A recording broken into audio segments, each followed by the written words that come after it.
So while we're waiting for my 50,000 subscriber special, I thought I would make a video in between to keep you guys fed, since I know you're hungry. Huh.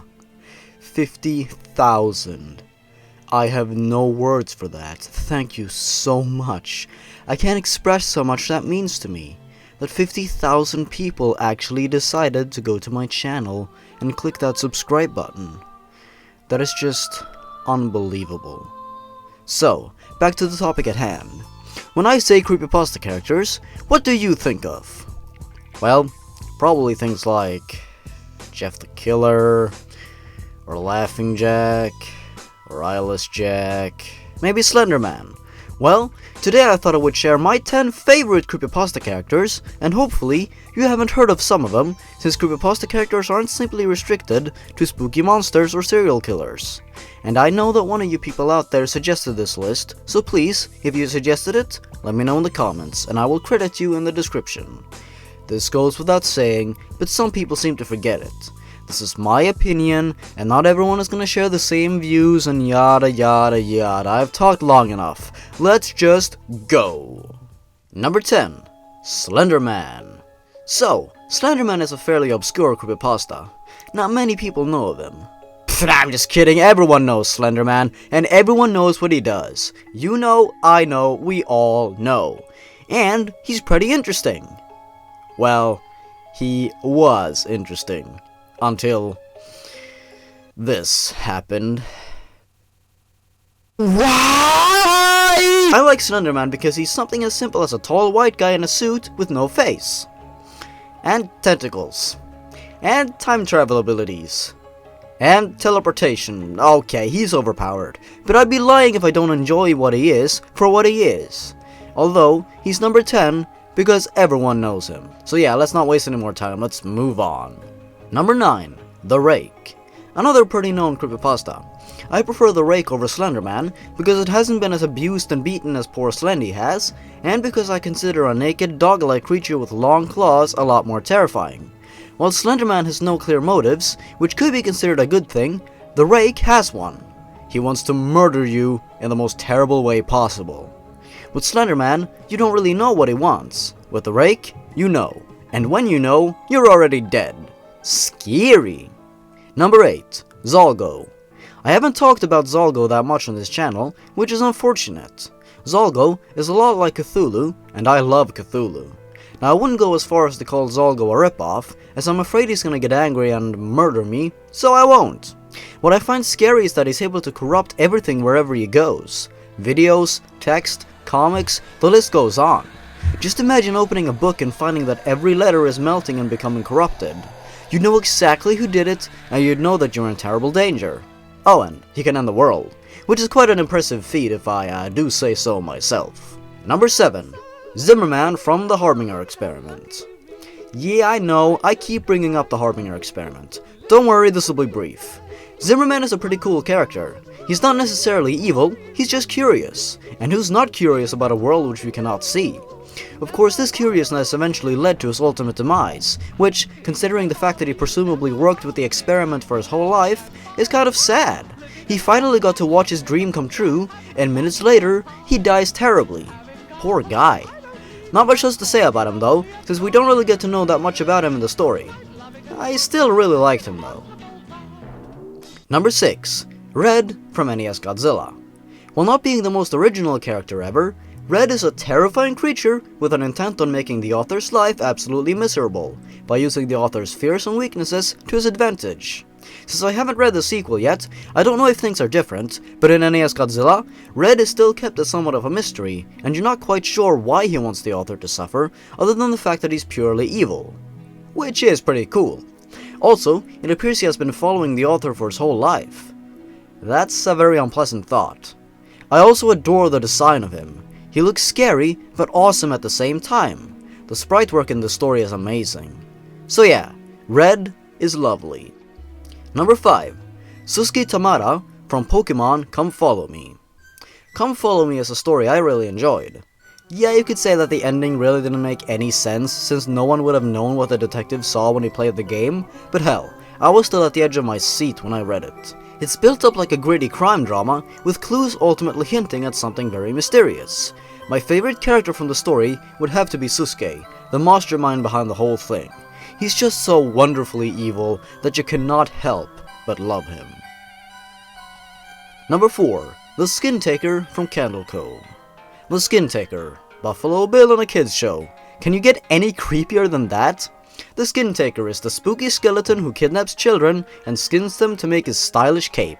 What I really like about the Skintaker is the fact that he's a perfect urban legend, much like old monsters from folklore like the Neck or goblins in the forest.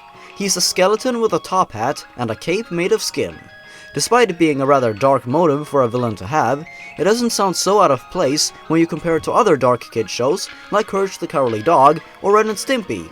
I mean, has anyone seen that one show called Miss Spider's Sunny Patch Friends? Look at this guy! He's terrifying! Almost as terrifying as the Skintaker. Holly. Why Holly and not me? I would have spun her up in silk. I would have showered her in flies. Number 3. The main character from Psychosis. This guy is a genius. At first, you think he's overreacting. Then, you think he's insane.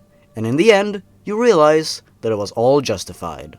Psychosis is a beautifully realized story that is clever on so many levels and really makes you think. This story takes you on a roller coaster ride and really messes with your head. Accompanied with you on this ride is our main character, who we never even get to know the name of, which makes sense given the context of the story. It's brilliant. This guy is smart, caring, and easy to identify with. You really start to sympathize with him over the course of the story, and you want him to make it out fine. If a story can make the reader feel such emotions, then you know it's doing something right. Number 2. Ben from Ben Drowned. In a way, I sort of regret putting Ben Drowned in my overrated creepypastas list because it's really not a bad story. It's very well written, and it is scary. Just because I didn't find it as scary as everyone was saying it was, does not mean it's bad. All other choices on that list I stand by, but Ben has always stuck with me. This was the original haunted game. Before Red, before Sonic.exe, before... I don't know, Pollucus? Pollucus, anyone? Did anyone read that Rayman 4 story? It was really stupid. But yeah, Ben is a very interesting character, because over the course of the story, you get to know more and more about this mysterious boy, and as you're reading, you're coming to your own conclusions, until a curveball appears and offers a new spin on your theories. That is the sign of a fantastic story and a fantastic character. Ben is mischievous, sardonic, and purposely confusing, and I love him because of that.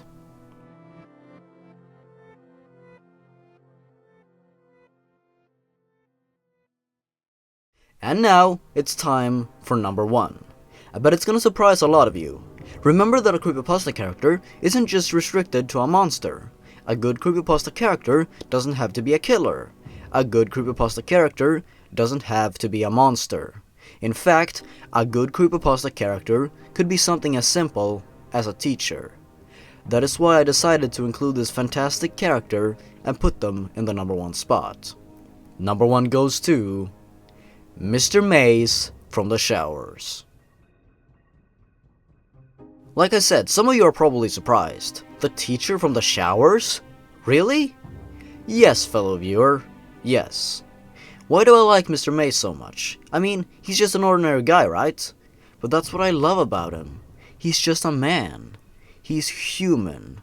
And yet, he's eons more interesting than characters like Jeff the Killer and Slenderman and so on. Oh, Jeff? He's a murderer. He murders people, that's all he does. That's not a very compelling character. Oh, Laughing Jack? He's a creepy clown who murders people. That's all he does. Oh, Sonic.exe? He's a spooky Sonic plushie who No, wait. He leaves them in a vegetative state. Wait. He rips people's entrails out. Wait. He kills you. Oh, don't mind him. He's a very bipolar special little snowflake. Leave him alone. Where was I? Oh, right, Mr. Maze. This, on the other hand, is a very compelling character, who bears a huge secret that is torturing him from the inside out, and when our main character confronts him about it, you can tell that he's held it in for years, and finally lets it all out. We all have that really cool teacher, who isn't afraid to swear once in a while. The one who captures everyone's attention whenever they speak. The one who actually makes us interested in learning. That's why I think I like Mr. Maze so much. He was a familiar face in a way, a symbol of comfort and safety. There's a wonderful moment in the showers that I will always remember. I'll read it to you now. It took me a while to realize that I was an adult that was having a conversation with another adult. Every time I had spoken to Mr. Maze previously, it had been in a student-teacher relationship, but now it was just a guy having a drink with a friend at the bar.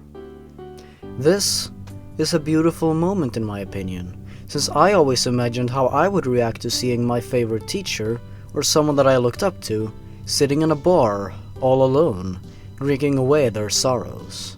You realize that the teacher you only knew from school actually has a life of their own, with their own ups and downs, and problems and obstacles to overcome.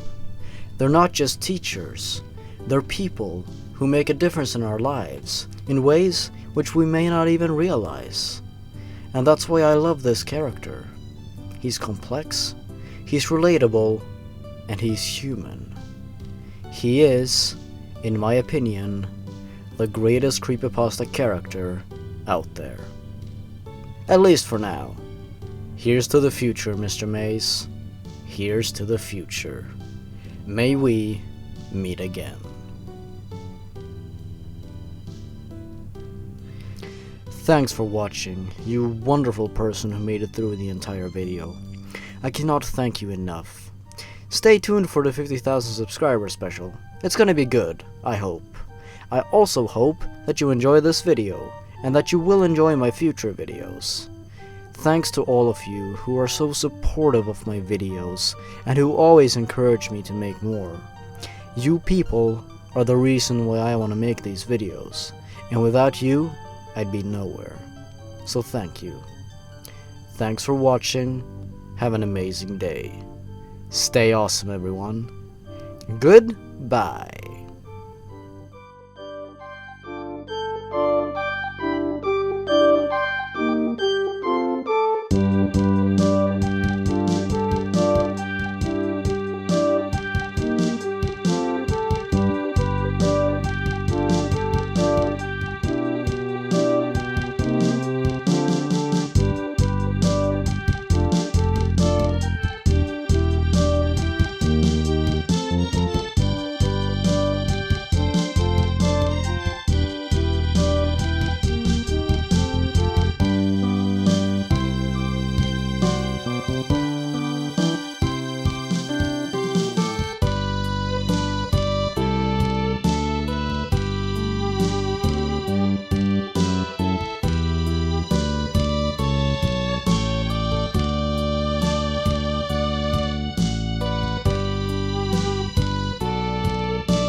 Mine, all mine.